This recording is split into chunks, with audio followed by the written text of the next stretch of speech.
Alright, Sentinels of the Multiverse fans, in this video we're checking out Setback and how he's changed with Definitive Edition. Setback is one of the characters that's probably changed the most, and for the better, in this version. So the old Setback didn't really play that well and was a little bit cumbersome to play with, and this one feels a lot better. The negative side of him feels more negative, I would say, but in a good way. So he plays a little different, is a little bit better to react to, and fun.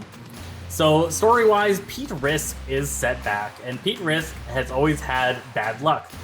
Things just didn't go his way more often than they did, but sometimes, every once in a while, a really good thing would happen to him, and that would kind of make up for it. So he's never really put down by his negative, unlucky streaks that he didn't really view as unlucky, just not going his way. One day he was approached by RevoCorp, the definitely good, not evil organization that helps people in the community, and they wanted to give him some experimental testing and have him be part of a drug test. They would pay him a bunch of money and give him some free lodging while he was getting it, so he took that because he's always unlucky with where to live and things like that. So the time that he spent there, he gained a lot of muscle mass and became super strong, and they were stopping him from leaving. They wanted to keep him there for testing, and they would lock the doors and leave him there. He got bored, and one day he just tried, and the doors were all unlocked, every door in the facility, and he walked right out. He got back to his house, and the whole thing was burned down. His apartment complex had burned to the ground, and all of his belongings were destroyed. Sifting through the rubble, trying to find some vestige of his previous life, Baron Blade, the villain and the actual owner of RevoCorp, came upon him and was demanding he come back and reveal to Baron Blade how he got these powers, or they wanted to experiment on him and figure out how these powers came to be, because Baron Blade wanted the super strength that was given to Setback so that Baron Blade could fight Legacy and the Freedom 5. Luckily, to Setback's luck, the Freedom 5 showed up and saved him, and after that he became a hero working with them and taking on the name Setback as he kept accidentally setting back the plans of the Freedom 5 as he interacted with them. He was always causing them to have to reevaluate because of some mistake that he made, and he kind of liked that as a hero name to take on. You can get that info and more from the actual story or from the letters page, which is an excellent podcast that breaks down all these characters, but let's actually get into the character of Setback. So there is his actual card, looking heroic there, and he's got Risk as his ability, and that's play the top card of your deck. Now you don't know what you're going to get. Are you going to get an unlucky card, a lucky card, something that won't help right now? This is a very risky power, which is why it's called Risk. It's especially risky in his deck, but it plays pretty well. Most notably, if you've played Setback before, there's no mention of the unlucky pool. The unlucky pool is gone, and they got rid of that mechanic, which wasn't that fun. Alright, so Dark Watch Setback is his darker side, working with the team. So he's got Mitigate. Destroy one unlucky card. Either draw one card or play one card. So that allows him to destroy the bad things that are going to happen to him in his turns from playing different things, but it also allows him to draw or play cards a little bit more setup. Feeling pretty good.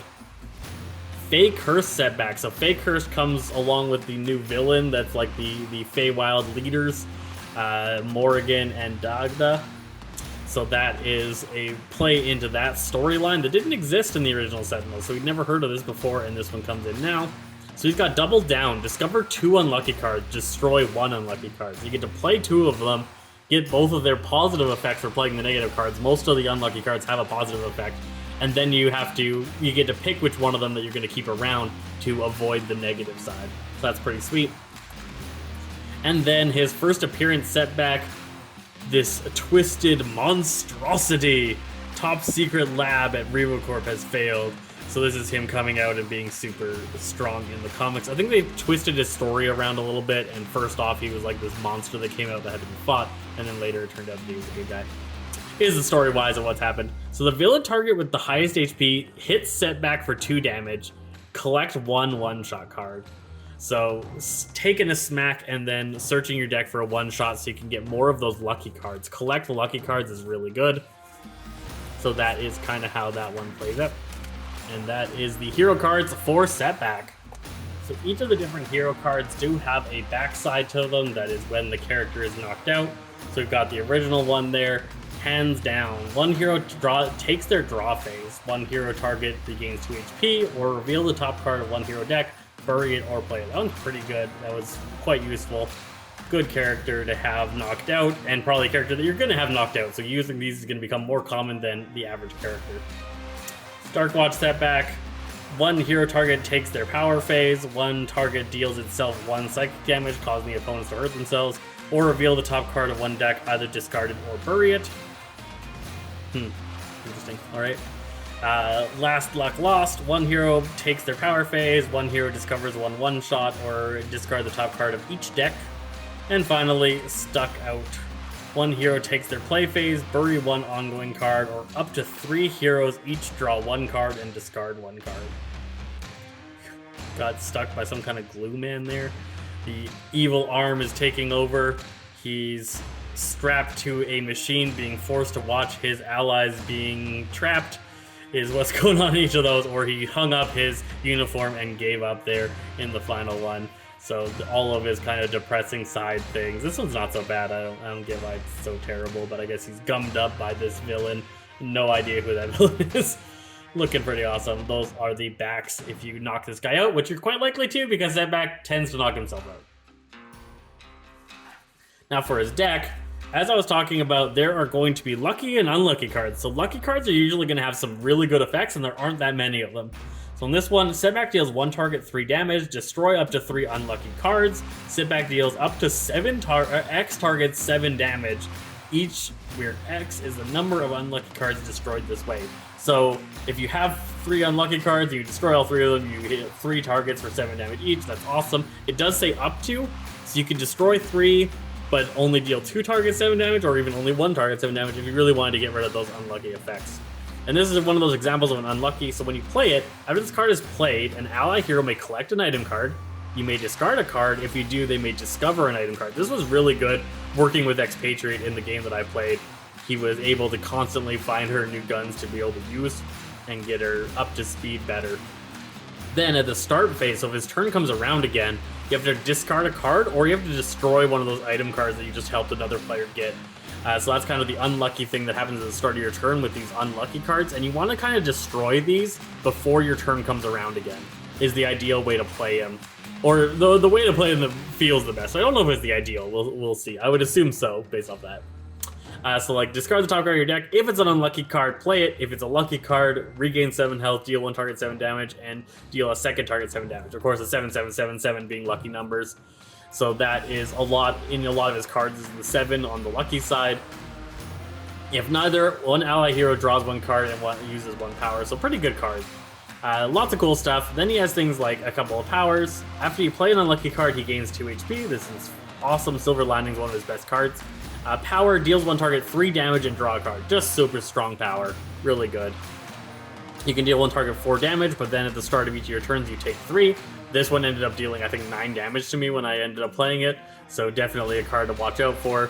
You can regain some HP and destroy your unlucky cards. Trying to play around with destroying your unlucky cards is really what the deck is built around, but also an important way to play the character. If you have too many unlucky cards, you're just going to lose, but you have to play them to get the good effects.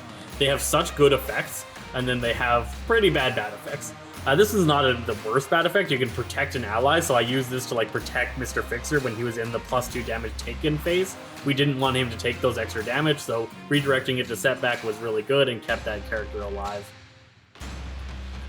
So really cool stuff here. They got rid of that unlucky pool that you had to put tokens into. They got rid of some of the effects from unlucky that were not that fun, while keeping the kind of idea of him jumping into harm's way, taking extra damage to give people bonuses or himself bonuses, and really just an interesting thing. This was a card I loved to like playing a lot, Push Your Luck. You've got to play the top card, then play the top card, then play the top card if you wanted to, and if things started to look bad, you could stop. But this one was a lot of fun to play, and I just like that risk it for the biscuit kind of style. So plays really well, looks really good. I'm loving the new design of the cards, right? They have all sorts of different art, and they did a really good job of kind of giving different art levels, so more current style art, really older style art, you know, the 90s style where the characters are a little bit too abbed up, chest open kind of stuff, his original appearance pictures, as well as some really new stuff. They just did a really good job of capturing the aspect of a lot of different generations of comics into these cards.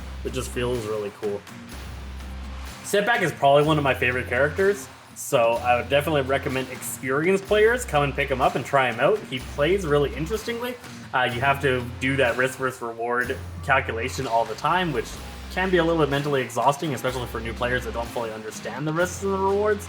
So he can feel bad if you don't know what you're doing, but he can feel really good if you know what you're doing. So I definitely recommend you pick up Setback once you start getting into the game and are a little bit more familiar with it.